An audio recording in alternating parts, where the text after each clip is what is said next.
অবৈধ টোল সিন্ডিকেটে রাশ টানতে মরিয়া রাজ্য। সরকারি নির্দেশের পরই অ্যাকশন মোডে প্রশাসন। ঝাঁপ পড়তে শুরু করেছে একের পর এক টোল প্লাজায়। উত্তর থেকে দক্ষিণ ছড়িয়ে থাকা বিভিন্ন টোল প্লাজায় ঢু মারল জি24 ঘন্টার ক্যামেরা।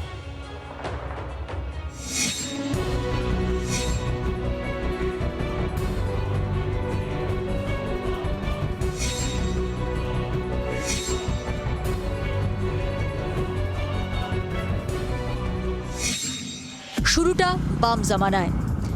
অভিযোগ, জেলায় জেলায় ব্যাঙের ছাতার মতো গজে ওঠা অবৈধ টোল প্লাজা এবং ড্রপগেট। তৃণমূলের শাসনে জল হাওয়া পেয়ে তা আরও বেড়ে ওঠে। ক্ষমতায় এসেই এই সিন্ডিকেট সমূলে উপড়ে ফেলতে নির্দেশিকা জারি বিজেপি সরকারের। তারপরেই তালা ঝুলছে একের পর এক টোল প্লাজায়।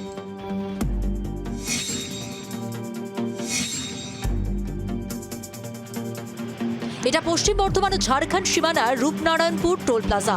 অভিযোগ, বাম আমলে রাস্তার মাঝে মাথা উঁচিয়ে দাঁড়ায় এই সিন্ডিকেট।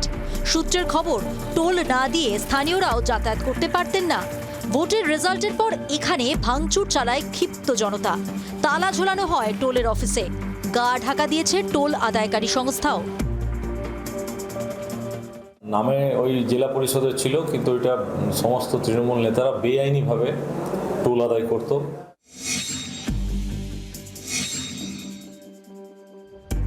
অন্যদিকে গোটা বীরভূম জুড়ে বন্ধ টোল আদায়।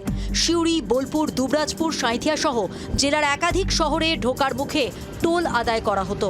এর মধ্যে কিছু টোল সরকারি অনুমোদিত হলেও বেআইনি টোল আদায়ের অভিযোগও দীর্ঘদিনের। সরকারের নির্দেশের পরেই ঝাঁপ পড়েছে সব টোল প্লাজায়।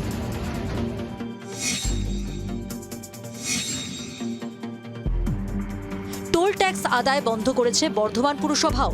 শহরের মোট 9টি জায়গা থেকে টোল সংগ্রহ করা হতো। মুখ্যমন্ত্রীর নির্দেশের পরই টোলে লাগাম। জলপাইগুড়িতে আবার অন্য ছবি। সরকারি নির্দেশ উড়িয়ে জল করছে হলদিবাড়ি পুরসভার বোর্ড। রাস্তার মাঝে বাঁশ বেঁধে চলছে টোলবাজি। 20, 30, 50, 100 টাকার কুপন দিয়ে চলছে টাকা আদায়।